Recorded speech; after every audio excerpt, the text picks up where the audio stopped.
வணக்கம் தீபிகா. நிச்சயமாக 2019ஆம் ஆண்டு திருநெல்வேலியில் போலீஸ் விசாரணையின் போது வாலிபர் பேச்சுவேல் என்பவர் தாக்கப்பட்ட சம்பவம் குறித்து விசாரித்த தமிழ்நாடு மனித உரிமைகள் ஆணையம் அப்போதைய தலைமை காவலர் மகராஜன் மற்றும் SI விமலன் ஆகியோர் தலா 2 லட்சம் இழப்பீடு சம்பந்தப்பட்டவருக்கு வழங்கவும் அவர்கள் மீது துறை வாரியான நடவடிக்கை மேற்கொள்ளவும் மாநில மனித உரிமை ஆணையம் உத்தரவொன்றினை பிறப்பித்திருக்கிறது.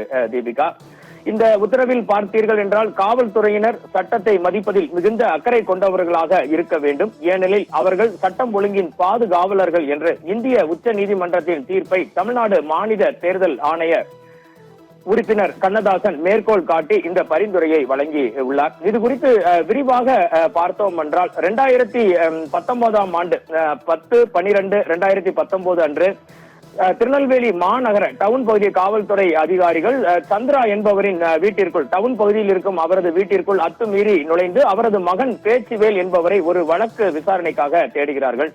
அவர் இல்லாததால் ஆத்திரமடைந்து அவரது மளிகை கடையின் பொருட்களை சேதப்படுத்தி சுமார் 10,000 ரூபாய் இழப்பை ஏற்படுத்தி உள்ளதாக தமிழ்நாடு மனித உரிமை ஆணையம் தெரிவிக்கிறது.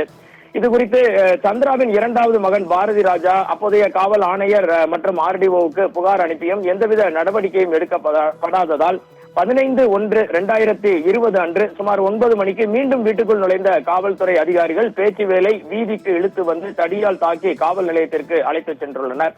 காவல் நிலையத்திற்கு சென்ற சந்திரா தனது மகன் காலில் எலும்பு முறிவு ஏற்படும் அளவிற்கு தாக்கப்பட்டிருப்பதை கண்டுள்ளார். மேலும் 2 நாட்கள் பேச்சுவேலை சட்டவிரோதமாக காவலில் வைக்கப்பட்டதாகவும் பின்னர் திருநெல்வேலி அரசு மருத்துவக் கல்லூரி மருத்துவமனையில் அனுமதிக்கப்பட்டதாகவும் தமிழ்நாடு மாநில மனித உரிமை ஆணையத்தில் புகார் தெரிவிக்கப்பட்டது. காவல்துறை அதிகாரிகள் ஐயப்பன் என்பவர் அளித்த புகாரின் பேரில் பேச்சுவேலை ஒரு தவறான வழக்கு பதிவு செய்து போலியான ஆவணங்களை உருவாக்கி நீதிமன்றங்களுக்கு காவலுக்கு அனுப்பியதாகவும் இது மனித உரிமை மீறல் என்பதால் அவர்கள் மீது நடவடிக்கை எடுக்க கோரி தமிழ்நாடு மனித உரிமைகள் ஆணையத்திற்கு இந்த புகார் வந்தது. அப்போது இந்த விசாரணையின் போது காவல்துறை அதிகாரிகள் தரப்பில் ஆஜரானவர்கள் பேச்சுவேல் மீது வழக்கு பதிவு செய்யப்பட்டதாகவும் அவரை கைது செய்ய சென்ற போது அவர் தப்பிக்க முயற்சித்து ஒரு பள்ளத்தில் குதித்து அவரது வலது காலில் காயம் ஏற்பட்டதாகவும் பின்னர் அவர் நீதிமன்ற காவலுக்கு அனுப்பப்பட்டதாகவும் தெரிவித்தனர்.